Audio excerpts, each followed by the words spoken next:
suburbs that they had to. Part of the reason is, too, the Democrats had one person that they wanted to have as their sacrificial lamb in this, and that was Ossoff, and then he actually did fairly well out of that. The Republicans in the primary for this one special election had 15 candidates. Yeah. So that's why he actually got all of that attention, because remember, right. 3 months ago, there was the special to see if he would go in. The demographics are changing in these suburban districts, and so that's why you see, if you look at the map, President Trump's electoral map, the beautiful map, it's red almost all across the country because that's the rural areas. Right. Suburban America is changing a little bit. So in the long run, I don't think there's a lot of election lessons to be learned out of this special, but in the long run, the Democrats and the Republicans are going to be fighting over those people. But putting somebody like Ossoff up, which is a matter that I've addressed transparently throughout this campaign. I grew up in the 6th Congressional District. I was born and raised in Georgia, unlike Secretary Handel, who was born and raised in Washington, D.C. Is he old enough to run for Congress? Did somebody card him? My son, Yeah. seriously. Yeah, I mean, what's the guy lives a 2-hour walk away? I think he's living at his dad's house or something like that, but then he got engaged to a woman in the district right when he started running. I mean, speak about Frank Underwood. Who knows what's really going on? Oh, you're terrible. I'm sure they're very much in love, but it's the whole thing is kind of strange. I mean, what's with these Democrats and these residency issues? You know, John Lott wrote a piece for FoxNews.com today, and he makes a great point that as government expands, there's more at stake. We all now these are all national. Yeah, so now everything's a national election to afford $30 million for one congressional seat in Georgia because government state money coming in, a lot of Hollywood money coming in, and Democrats really looking to make a point here tonight with an upset victory, but it looks like Karen is hanging on so far, up by 4 points with just under 50% of precincts reporting. And they have us on TV. Did you notice that? That's right, Fox News. That's excited. Should the mainstream media stop complaining and do their job? I think you know the answer. Here's the latest example of why so many Americans don't trust and should not trust what they're hearing on other networks like CNN. Here's their White House reporter. We have Karen Handel, 52 to 48% over John Ossoff in the 6th District of Georgia. I feel very bad for Lena Dunham right now. I am crying for George Takei. Dana, will the Democrats blame Russia?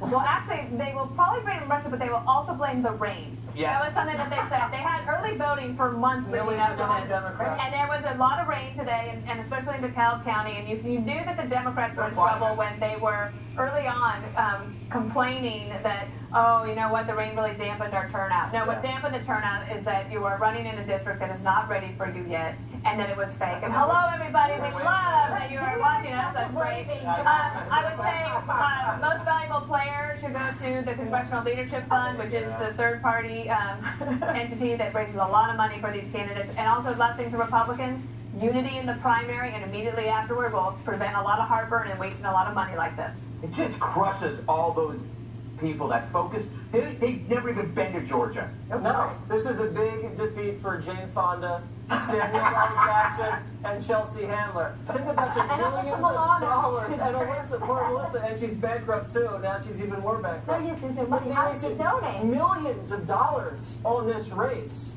It went nowhere. But it goes to show you, you can't come in and buy Georgia. The voters came out, their voice, they wanted to have somebody who represented their state, their district, and looks like they got what they wanted.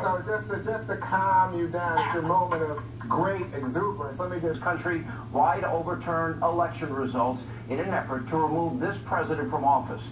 Now, our must-see opening monologue is less than a minute away, but first we get an update on the special election in the Georgia Congressional 6th District.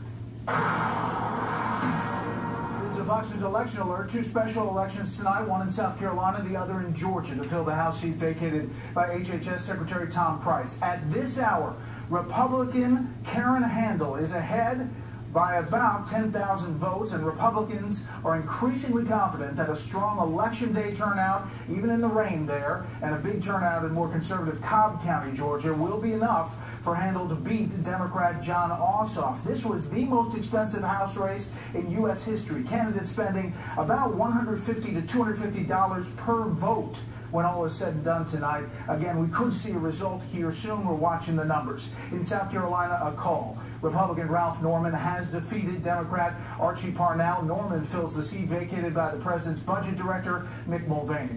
We'll keep you updated throughout this hour. A special report back at 11 p.m. Eastern for live coverage and analysis. Now back to Hannity.